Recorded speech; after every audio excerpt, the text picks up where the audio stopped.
الحمد لله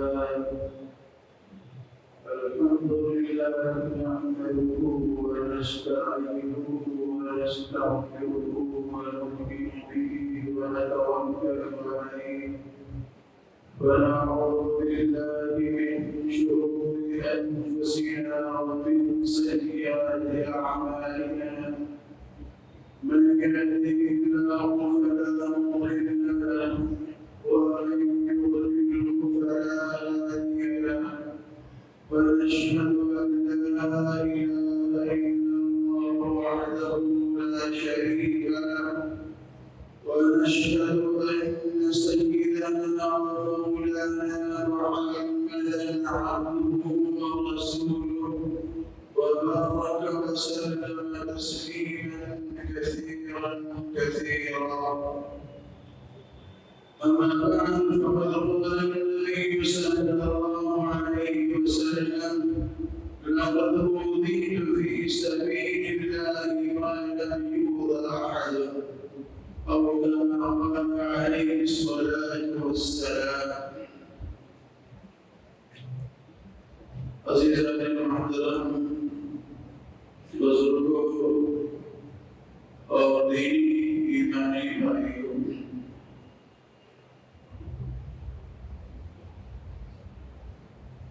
آج کا دن 10 محرم الحرام 48 ہجری ایک تاریخی اور اہم ترین دن، تاریخی اعتبار سے 10 محرم الحرام میں سیدنا آدم علیہ السلام کی توبہ قبول ہوئی تھی۔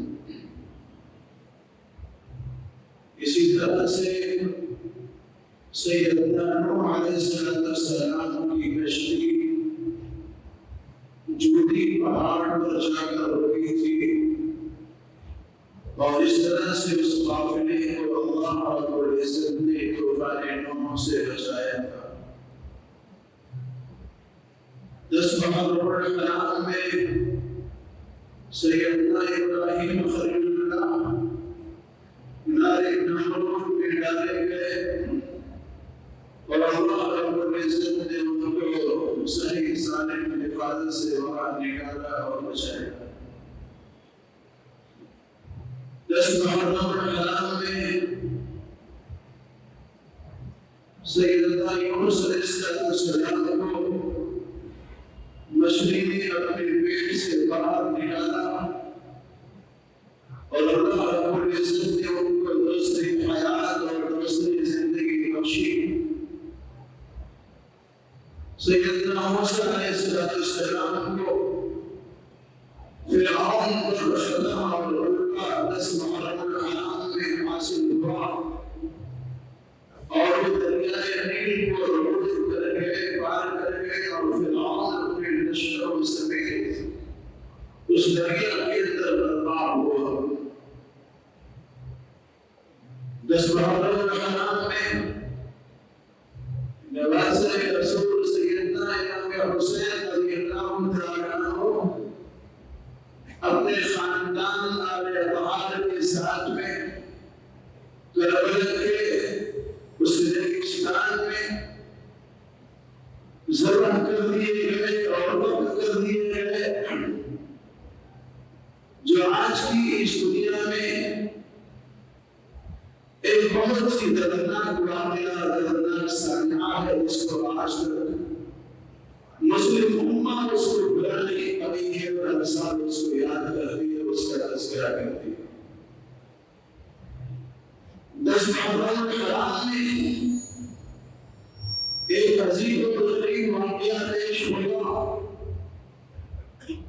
10 محرم ہوگا اور جمعہ کا دن ہوگا، جب اللہ رب العزت اس کائنات کے نظام کو درہم برہم کرے گا اور قیامت برپا ہوگی۔ وہ آج ہی کی تاریخ ہوگی اور آج ہی کا دن ہوگا۔ 10 محرم الحرام اپنے اندر بہت سارے واقعات سے ملی ہوئی تاریخی اعتبار سے اس کی ایک اہم ترین حیثیت اور اہمیت ہے جو کتابوں کے اندر درج ہے اور حافظان اس کو اپنے علماء سے بزرگوں سے اکادمین سے سنتے رہتے ہیں۔ امام حسین رضی اللہ تعالیٰ عنہ کون ہے؟ ان کی شخصیت کیا ہے؟ ان کا مقام کیا ہے؟ ان کا مرتبہ کیا ہے؟ ان کا تعلق نبی کریم صلی اللہ علیہ وسلم کی ذات گرامی سے کیا ہے؟ اس کو سمجھنے کے لیے تھوڑا سا ایک پس منظر میں جانا ہوگا۔ نبی علیہ السلام کی 4 بیٹیاں سیدہ زینب رضی اللہ تعالیٰ عنہا، سیدہ ام کلثوم رضی اللہ تعالیٰ عنہا، سیدہ رقیہ رضی اللہ تعالیٰ عنہا اور سیدہ فاطمہ الزہرا رضی اللہ تعالیٰ عنہا۔ یہ آپ کی 4 صاحبزادیاں ہیں۔ بیٹے 3 تھے لیکن اللہ رب العزت نے ان کو بچپن میں اپنے پاس سے بلا لیا اور قبول کر لیا۔ دنیا جانتی ہے کہ نسلیں صرف مذکر اولاد سے نرینہ اولاد سے چلتی ہے، لیکن اللہ رب العزت نے بتایا کہ نہیں، نرینہ اولاد اگر نہیں ہے تو اللہ رب العزت مؤنث اولاد سے اپنی نسلوں کو چلایا ہے اور نبی علیہ السلام کی نسل کو پورے دنیا کے اندر آباد اور قائم اور دائم کیا۔ سیدہ فاطمہ الزہرا رضی اللہ تعالیٰ عنہا سب سے چھوٹی صاحبزادی، سب سے چہیتی ہیں اور نبی علیہ السلام کے نخل جگر اور نور نظر۔ نبی علیہ السلام ان کا اتنا احترام فرمایا کرتے تھے، اتنا اکرام کرتے تھے کہ نبی علیہ السلام اگر تشریف فرما ہے، بیٹھے ہوئے ہیں اور سیدہ فاطمہ اگر آتی تھی تو نبی علیہ السلام ان کے استقبال میں کھڑے ہو جایا کرتے تھے، ان کا استقبال کرتے تھے، ان کا احترام کرتے تھے اور نبی علیہ السلام اپنی صاحبزادی کو بوسہ دیا کرتے تھے۔ ایک موقع پر آپ نے فرمایا اکریموا اولادکم، اے لوگوں اپنے اولاد کی عزت کیا کرو، اپنے اولاد کو عزت دو۔ اگر آپ اپنے اولاد کو عزت دو گے تو ان کی طرف سے آپ کو عزت ملے گی۔ اگر خامخواہ ٹوکتے رہو گے، گالیاں دیتے رہو گے، ڈانٹتے رہو گے، ڈپٹتے رہو گے تو آپ ان کی طرف سے احترام اور احترام کو بھول جائیں گے۔ یہ نبی علیہ السلام نے اپنے صاحبزادیوں کا اکرام اور احترام کر کے امت کو سبق دیا ہے کہ اکرام پانے کے لیے اکرام کرنے کی ضرورت ہے، احترام کرنے کی ضرورت ہے۔ سیدہ فاطمہ رضی اللہ تعالیٰ عنہا جو بڑی ہوئی، بہت سے لوگوں کے رشتے آئے، سیدنا صدیق اکبر رضی اللہ تعالیٰ عنہ نے اپنا رشتہ بھیجا، نبی علیہ السلام نے اس کو سکوت کا اظہار کیا، کچھ نہیں بولے۔ سیدنا عمر بن خطاب رضی اللہ تعالیٰ عنہ نے اپنا رشتہ بھیجا، نبی علیہ السلام اس پر خاموش رہے، سکوت کا اظہار کیا، کچھ نہیں بولے۔ حضرت عبد الرحمن بن عوف رضی اللہ تعالیٰ بڑے صحابہ میں سے، انہوں نے سیدنا علی رضی اللہ تعالیٰ عنہ کو مشورہ دیا، تو جاؤ اور نبی علیہ السلام کی بارگاہ میں فاطمہ کا ہاتھ مانگو، شاید تمہیں نبی علیہ السلام کا ہاتھ دے دے۔ حضرت علی گئے خدمت اقدس میں اور جا کر کے بیٹھے، لیکن شرم کی وجہ سے پوچھنا کیسے؟ ایک جملہ بھی زبان سے نہیں نکلا، لیکن نبی علیہ السلام کا تعلق تو جبریل امین کے واسطے سے اللہ رب العزت کی ذات عالی سے ہے، جو دل کے وسوسوں کو بھی جانتا ہے، جو دل کے خیال کو بھی جانتا ہے اور پیدا ہونے والے آہت کو بھی اللہ سنتا۔ نبی علیہ السلام کو اس کی اطلاع ہو چکی ہے کہ علی آ رہے ہیں، ان کے آنے کا مقصد یہ ہے کہ وہ آپ کی بیٹی کا ہاتھ تھامنا چاہتے ہیں، اور نبی علیہ السلام نے اپنی صاحبزادیوں کا رشتہ خود نہیں کیا ہے، اپنے مرضی سے نہیں کیا ہے۔ نبی علیہ السلام نے اپنی صاحبزادیوں کا رشتہ اللہ رب العزت کے حکم سے اور مشورے سے کیا۔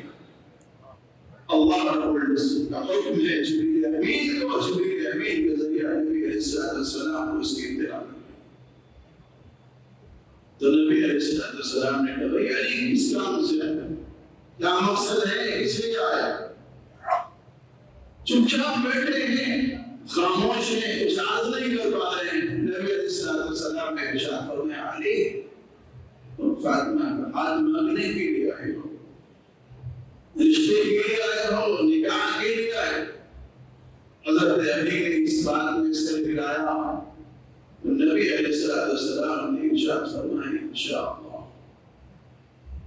باہر نکلے عبد الرحمن بن عوف رضی اللہ تعالی جنہوں نے بھیجا ہے اس کام کے لیے، انہوں نے پوچھا بھائی کچھ بات بنی، کچھ کہا بھی؟ حضرت نے کہا کہ بھائی کوئی بات تو بنی نہیں، کچھ کہا بھی؟ عبد الرحمن بن عوف نے کہا کہ بھائی کچھ تو کہا ہوگا، ہاں کہا ہوگا، نہ کہا ہوگا، کوئی بات تو ہی ہوگی۔ حضرت نے فرمایا کہ ہاں یہ کہا ہے کہ انشاءاللہ۔ عبد الرحمن بن عوف نے جب یہ سنا کہ جب انشاءاللہ کہا ہے تو فرمایا مبارک ہو تمہاری بات، مبارک ہو تمہاری بات بن گئی۔ نبی کا انشاءاللہ کہنا اس بات کا نماز ہے، اور اس بات کی دلیل ہے کہ نبی علیہ السلام نے اپنے اللہ سے اس کا مشورہ کر لیا ہے، جب جا کر کے انہوں نے انشاءاللہ کہا۔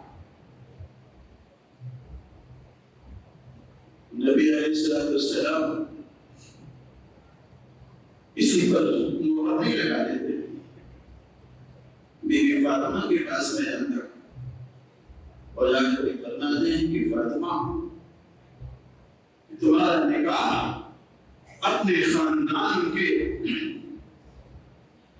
اور اپنے گھرانے کے سب سے نیک اور سب سے اچھے لڑکے کے لیے تمہارا انتخاب کر رہا، اپنے خاندان اپنے گھرانے کے سب سے اچھے لڑکے سے تمہارا نکاح کرنے جا رہا۔ اور شخص حضرت علی رضی اللہ تعالیٰ عنہ کیا تم اس کے لیے تیار ہو؟ لیکن فاطمہ نے کہا ابو جان آپ کا حکم سلاموں پر۔ نبی علیہ السلام نے اپنا حکم اور اپنا مشورہ اپنی صاحبزادی کے اوپر مسلط نہیں کیا، بلکہ اپنی صاحبزادی سے مشورہ لیا کہ اس نکاح کے لیے تم تیار ہو؟ حضرت علی کو اپنی نکاح میں تم پسند کرتی ہو یا نہیں کرتی ہو؟ شریعت نے یہاں ہم تمام لوگوں کو اس بات کا مشورہ دیا کہ جب بھی اپنے اولاد کا نکاح کرنا، شادی بیاہ کرنا، تو شادی بیاہ کو اپنے اولاد میں مسلط مت کر دینا، ان کی رائے ضرور لینا، ان کی رائے ضرور ماننا، ان سے ضرور مشورہ کرنا۔ یہ عجیب بات ہے کہ اولاد کی نکاح کا مشورہ ہوتا ہے اور اولاد کو پتہ ہی نہیں ہوتا، اولاد کو خبر ہی نہیں ہوتی۔ تو نبی علیہ السلام نے سیدہ فاطمہ رضی اللہ تعالی عنہا کے لیے اس شوہر کو پسند کیا ہے، وہ سیدنا علی رضی اللہ تعالی۔ بات بہت لمبی ہو جائے گی۔ سیدنا علی رضی اللہ تعالی عنہ اس وقت کرائے کے مکان میں رہتے تھے، کوئی اپنا گھر نہیں تھا، کوئی مکان نہیں تھا، نکاح کے لیے سامان بھی نہیں تھا، کوئی تیاری بھی نہیں تھی، مہر کی ادائیگی کے لیے کوئی پیسہ بھی نہیں تھا۔ اچھا آج تو ایک رواج چل گیا ہے مہر دین کا، دین مہر کا ایک رواج، 75% کہہ لیجیے، 85% کہہ لیجیے، دین مہر کا رواج۔ لاکھوں روپے آپ شادی کی باتیں ہو، لیکن جب مہر کی بات آئے گی دین مہر، دین مہر، دین مہر۔ سیدنا علی رضی اللہ تعالیٰ عنہ کے پاس میں ایک سلہ تھی، جس سلہ کو بیچنے کے لیے گئے اور خریدار کون ہے اس سلے کا؟ وہ بھی داماد رسول سیدنا عثمان غنی رضی اللہ تعالیٰ عنہ۔ انہوں نے سلے کو خریدا، پیمنٹ کیا، پیسے دیے اور بعد میں کہا کہ یہ سلہ میری طرف سے آپ کو ہدیہ ہے، آپ کو گفٹ ہے، آپ کو شہسوار ہے، میدان کارزار میں میدان کو گرم کرنے والے ہیں، یہ آپ کی ضرورت ہے، ہماری طرف سے آپ کو ہدیہ۔ 500 دینار جو وہاں سے ملے اس میں سے کچھ گھریلو سامان خریدے گئے، چکی خریدی گئی، تکیا خریدا گیا، کچھ بستر لیا گیا، کچھ سامان لیے گئے اور بقیہ جو کچھ پیسہ بچتا ہے وہ سارا کا سارا بی بی فاطمہ رضی اللہ تعالیٰ عنہ کے محل میں جاتا ہے۔ ایک دوسرا مکان کرائے کے لیے، اور جب رخصتی کا وقت ہوا تو نبی علیہ السلام نے بی بی فاطمہ کا ہاتھ حضرت علی کے ہاتھ دعائیں دی اور نبی علیہ السلام نے ارشاد فرمایا کہ جو لوگ تم سے محبت کریں گے وہ مجھ سے محبت کریں گے، جو لوگ تم سے بغض رکھیں گے، عناد رکھیں گے، دشمنی رکھیں گے وہ مجھ سے دشمنی رکھیں گے۔ یہ نبی علیہ السلام کے معیار ایک پیٹرن ہے بی بی فاطمہ اور حضرت علی سے محبت کا اور دشمنی کا، کہ جو ان لوگوں سے محبت کرنے والے ہیں وہ نبی علیہ السلام سے محبت کرنے والے ہیں، اور جو ان سے بیعت رکھنے والے ہیں، دشمنی رکھنے والے ہیں، وہ نبی علیہ السلام سے دشمنی رکھنے والے ہیں۔ یہ مقام ہے بی بی فاطمہ کا، یہ مقام ہے سیدنا علی رضی اللہ عنہ،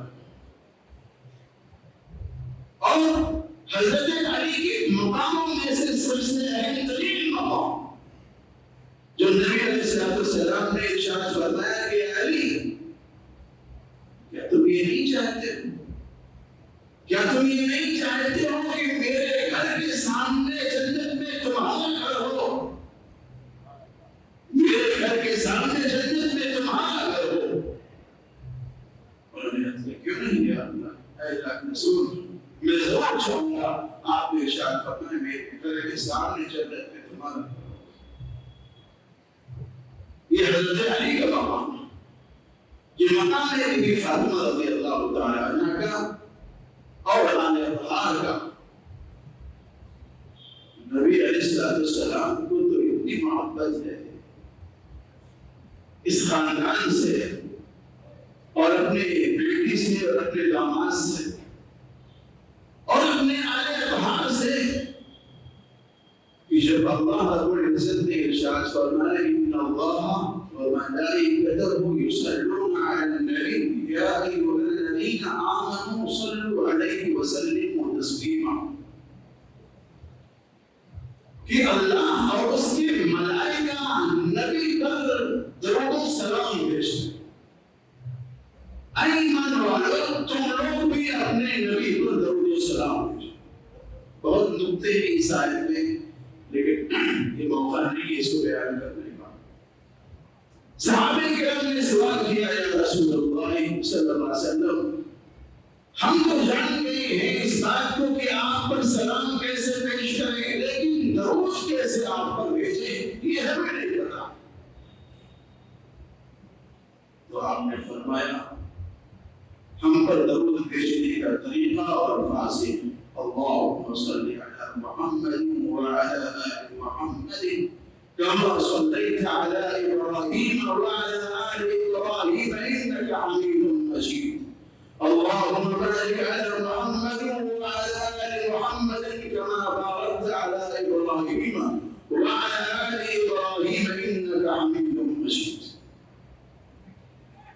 اللہ کے رسول نے کیا ارشاد فرمایا، اللهم صل على محمد وعلى آل محمد، اے اللہ محمد پر تو درود و سلام کی ڈاری ہونی ہی چاہیے، لیکن آل محمد پر بھی درود و سلام کی ڈاری ہونی چاہیے۔ اللهم صل على محمد وعلى اللہ کی رحمتیں اور برکتیں ہونی چاہیے۔ محمد پر تو برکت اللہ کی ہونی چاہیے، لیکن آل محمد پر بھی اللہ کی برکتیں ہونی چاہیے۔ یہ نبی کے یہاں مقام ہے، آل رسول کا، بی بی فاطمہ کا اور رضی اللہ تعالیٰ۔ جب امام حسن رضی اللہ تعالیٰ عنہ پیدا ہوئے تو امام حسن رضی اللہ تعالیٰ عنہ کو روٹی پلائی ہے نبی علیہ السلام۔ روٹی کیا ہوتی ہے؟ کوئی بزرگ آدمی نیک اور اللہ کا مقبول ترین بندہ، وہ اپنے تالوں سے کھجور وغیرہ چبا کر کے، شہد دے کر کے، تھوڑا سا شہد یا چبایا ہوا جو کھجور ہے، اس کی جو گریوی ہے، اس کا تھوک ہے، وہ بچے کے تالوں میں لگائے اور یہ نبی علیہ السلام کی سنت تھی۔ آپ نے حضرت سے پوچھا کہ بھائی بچے کا کیا نام رکھا؟ حضرت علی نے کہا کہ اس کا نام حرب کے معنی جنگ جوڑ کا ہوتا ہے، چونکہ حضرت علی اسی میدان کے آدمی تھے تو انہوں نے نام بھی اسی طرح سے پسند کیا کہ بچے کا نام حرب ہے۔ تو آپ نے فرمایا نہیں، اس بچے کا نام حسن ہوگا، اس بچے کا نام حسن ہوگا۔ اور جب امام حسین رضی اللہ تعالیٰ عنہ کی پیدائش ہوئی تو آپ نے حضرت علی سے پوچھا کہ بھئی بچے کا کیا نام رکھا؟ تو فرمایا کہ اللہ رسول اس بچے کا نام حرب ہوگا۔ آپ نے فرمایا نہیں، اس بچے کا نام حسین ہوگا۔ اور آپ نے ارشاد فرمایا کہ جب سے دنیا آباد، جب سے دنیا قائم ہے، اولاد آدم میں آج تک کسی کا نام حسن اور حسین نہیں پڑا۔ جب سے دنیا آباد اور قائم ہے، اولاد آدم میں کسی کا نام حسن اور حسین نہیں پڑا ہے۔ میرے اس بیٹے کا نام حسن ہوگا اور اس بیٹے کا نام حسین۔ نبی علیہ السلام کی ذات اپنے اندر کمال رکھتی ہے، اور نبی علیہ السلام کی جو اولاد ہے وہ بھی اپنے اندر کمال رکھتی ہے۔ کتنی عقیدت اور محبت ہے نبی علیہ السلام کو کہ جمعہ کا خطبہ واجب کے درجے میں۔ نبی علیہ السلام خطبہ ارشاد فرما رہے ہیں اور مسجد نبوی بھری ہوئی ہے، اور چھوٹے چھوٹے سے ہیں، چلتے ہیں گر پڑتے ہیں، چلتے ہیں گر پڑتے ہیں۔ نبی علیہ السلام نے اپنے دونوں صحابہ کو دیکھا کہ وہ پیٹ پر آ رہے ہیں، دروازے سے آ رہے ہیں۔ نبی علیہ السلام یہ بھی کہہ سکتے تھے کہ بھئی جاؤ میرے بچوں کو اٹھا کے لے آؤ، آپ یہ بھی کہہ سکتے تھے۔ آپ نے بیچ میں خطبے کو موقوف کیا ہے لوگوں کا، اور آپ مسجد کو چیرتے ہوئے گئے ہیں۔ روایت میں آتا ہے کہ امام حسن رضی اللہ تعالیٰ عنہ کو دائیں طرف اور امام حسین کو بائیں طرف آپ اٹھایا کرتے تھے۔ جب بھی دونوں کو ساتھ میں اٹھاتے تھے، امام حسن کو دائیں طرف اور امام حسین کو بائیں طرف، چھوٹے بڑے ہونے کے اعتبار سے۔ امام حسن بڑے، امام حسن چھوٹے، اور آپ تشریف لے گئے اور اپنے دونوں صحابزادوں کو وہاں سے اٹھا کر لے گئے اور اپنے بغل میں دونوں کو لایا، اور آپ نے پھر بعد میں خطبہ ارشاد فرمایا۔ فرض نماز نبی علیہ السلام پڑھا رہے ہیں، اور فرض نماز میں حسنین کریمین رضی اللہ تعالیٰ عنہما نبی علیہ السلام کی پیٹھ پر کبھی بیٹھ جاتے ہیں، کبھی اتر جاتے ہیں، یہاں تک کہ نبی علیہ السلام نے سجدہ خوب لمبا فرمایا۔ صحابہ کرام اس سوچ میں پڑ گئے کہ خدا نخواستہ نبی علیہ السلام کو پرواز تو نہیں کریں، انتخاب تو نہیں کریں اتنا لمبا سجدہ۔ عبداللہ بن مسعود ایک صحابی ہے، بڑے مشہور صحابی ہیں، بالکل پیچھے نبی علیہ السلام کے کھڑے تھے۔ جب انہوں نے سجدے کو دیکھا کہ نبی علیہ السلام کا سجدہ بڑا لمبا ہوا تو سب اٹھا کے دیکھ رہے ہیں، تو یہاں ماجرا کچھ اور ہے۔ دونوں صاحبزادے نبی علیہ السلام کی کمر پہ پیٹ پہ بیٹھے ہوئے. تو عبداللہ بن مسعود نے اپنا ہاتھ پڑھایا تاکہ صاحبزادوں کو نیچے اٹھا دیں. نبی علیہ السلام نے سجدہ کر رہے ہیں تو شاید کمر سے آپ نے دیکھ لیا کہ کوئی ہاتھ آگے بڑھ رہا ہے جو صاحبزادوں کو نیچے اتارنے کی کوشش کر رہا ہے. نبی علیہ السلام نے شاید اسے منع کر دیا کہ نہیں ان کو. یہ اکرام اور احترام ہے نبی علیہ السلام کا اپنے صاحبزادوں کا نوازوں کا. آپ بول رہے ہیں نبی علیہ السلام گزر رہے ہیں اور دیکھ رہے ہیں کہ بہت سارے بچے کھیل رہے ہیں. بچوں کے نام حسین رضی اللہ عنہ اور نبی علیہ السلام نے بچوں کی طرح جس طرح سے ایک بچہ دوسرے بچے کو پکڑتا ہے تو دوسرا بچہ بھاگتا ہے اسی طرح سے نبی علیہ السلام کافی دیر تک امام حسین رضی اللہ تعالیٰ عنہ کے ساتھ میں رہتے ہیں. اور آپ نے فرمایا کہ اللہ تو گواہ ہے نہ میں اس سے محبت کرتا تو بھی اس سے محبت, یا اللہ میں اس سے محبت کرتا ہوں تو بھی اس سے محبت, یا اللہ میں اس سے محبت کرتا ہوں تو بھی اس سے محبت. یہ نبی علیہ السلام کا غائب درجہ ہے. نبی علیہ السلام نے اپنے ایک کندھے پر امام حسن کو بٹھایا ہوا ہے, دوسرے کندھے پر امام حسین کو بٹھایا ہوا ہے اور پیار کر رہے ہیں. بہت سارے رہے ایک صحابی ہے عطاء بن حارث رضی اللہ تعالیٰ عنہ بیٹھے ہوئے سامنے کہتے کہ اللہ کا رسول یہ آپ کیا کر رہے ہیں کہ بچوں کو اتنا پیار, ہمارے تو 9-10 بیٹے ہیں لیکن آج تک میں نے کسی بیٹے کو اس طرح سے پیار نہیں کیا. تو نبی نے کیا جواب دیا, سننے کی بات ہے. آپ نے فرمایا اگر تمہارے دل سے اللہ نے شفقت اور محبت کو نکال لیا ہے تو بس میں کیا کر سکتا ہوں. اللہ نے اگر تمہارے دل سے شفقت اور محبت کو نکال لیا ہے تو بس میں کیا کر سکتا ہوں. عربوں کے رواج نہیں تھا اپنے اولاد سے پیار کرنا, لیکن نبی علیہ السلام نے سکھایا. نبی علیہ السلام نے اپنے اولاد سے پیار کرنا سکھایا, ان سے ادب کرنا سکھایا, ان کا اکرام کرنا سکھایا, ان کی توقیر کرنی سکھائی ہے نبی علیہ السلام.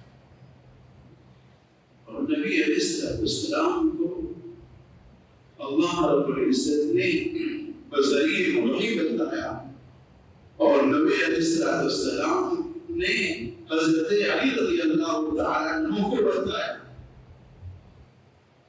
اور حضرت علی جب مدینہ المنورہ زادہ اللہ شرفا اور عظمت چھوڑ کر کے جا رہے تھے اور دارالسلطنت کوفہ اور عراق بنانے جا رہے تھے تو جب کربلا کی وادی سے گزرے تھے علی نے محسوس کیا اور کہا کہ شاید یہی وہ زمین ہے کہ زمین کے تعلق سے میرے آقا نے بتایا تھا کہ یہ زمین تو میرے اولاد کا خون پیے گی.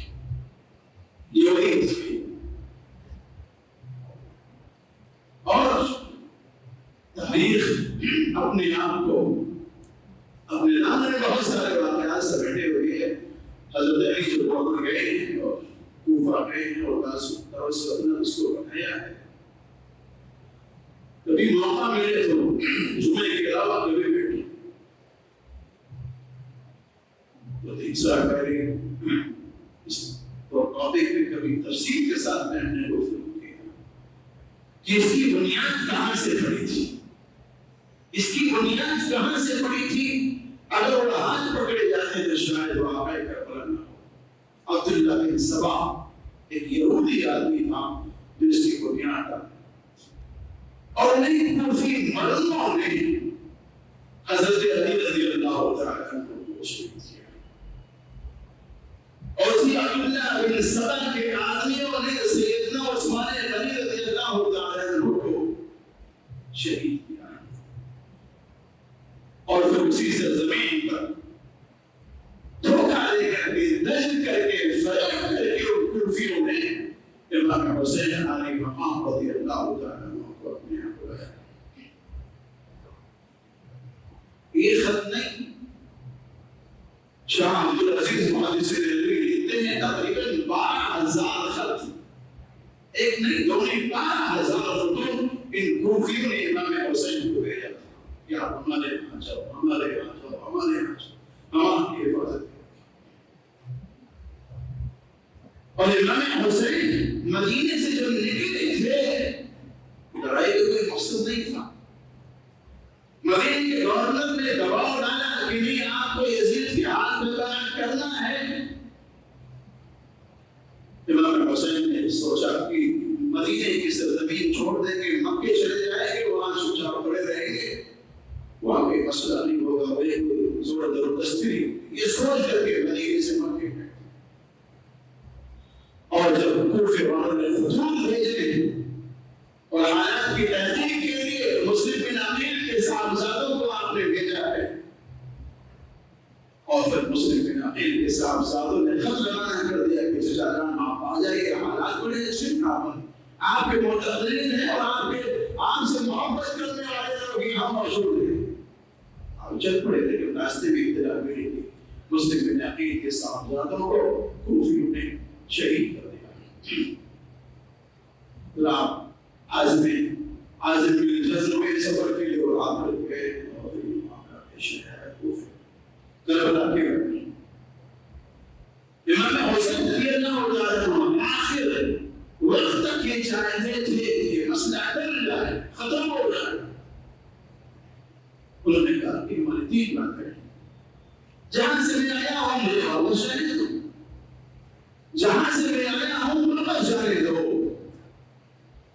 نہیں جناب آپ کو واپس نہیں جانے دیا ہے, جو جہاں سے آیا ہوں وہاں واپس نہیں جانے دے رہے ہو. میں کسی اور ملک کی سرحد میں چلا جاؤں گا, وہاں فوج سردار میں ان لوگوں میں شامل ہو جاؤں گا. نہیں, آپ وہاں بھی نہیں جا سکتے. تیسری بات یہ پیش کی کہ مجھے یزید سے جا کر کے ملاقات کرنا ہے, اس نے میں بات کرنا چاہتا. ابن زیاد نے کہا نہیں, یہ مسئلہ بھی نہیں ہو سکتا. نہ آپ پیچھے جا سکتے ہیں, نہ کسی طرح سے سرحد پہ جا سکتے ہیں, نہ آپ یزید سے ملاقات کر سکتے ہیں, بات کر سکتے ہیں. پھر مسئلہ کیا ہے؟ مسئلہ یہ ہے کہ ان کو امام حسین شہید تھے. جب گھیرا بندی بھی دینا, حسین نے کہا کہ مجھے آج رات کا وقت دے دو, آج کی رات کا وقت دے دو. ان بہتر نیتوں کے سامنے امام حسین نے اپنی بات رکھی کہ جو سامنے فوج کھڑی ہے انہیں مت مطلوب ہو. یہ امام حسین کے خون کے پیاسے ہیں, رات کی تاریکی میں آپ لوگ کہیں نکلنا چاہیں نکل سکتے ہیں, ہمارے طرف سے کوئی دعویٰ نہیں ہے. قربان جاؤ, ان بہتر نیتوں پر سب نے منع کر دیا کہ نہیں, جہاں خون بہے گا, جہاں آپ کا پسینہ رہے گا وہاں ہمارا خون بہے گا. ہم اس کربلا کی سرزمین پر آپ کو بے سر و سامان نہیں چھوڑ سکتے. اور وہ دن صفحے 72 ہوئی, ادھر زہیر دائیں طرف, عباس علمدار بیچ میں, ادھر حبیب بائیں طرف. لشکر کی ترتیب تھی, انفرادی طور پر جب یہ لڑائی چل رہی تھی, سامنے جو دشمن لشکر تھا وہ کسبا. انہوں نے کہا کہ نہیں, بات ایسے نہیں, میں نے بار نہیں ہونا. ظہر کا وقت ہوا, نماز کے لیے وقت آ گیا. شبر نے منع کر دیا کہ نہیں, نماز کا وقت نہیں. امام حسین نے کہا نماز کو ادا کیجیے, جنگ بھی چلے گی اور نماز بھی قائم ہو. شاید کہ آسمان کے نیچے آج تک ایسا کوئی منظر ہو کہ میدان کاغذات گرم ہو اور وہاں کچھ لوگ نمازیں بھی پڑھ رہے ہیں اور کچھ لوگ دشمن سے مقابلہ.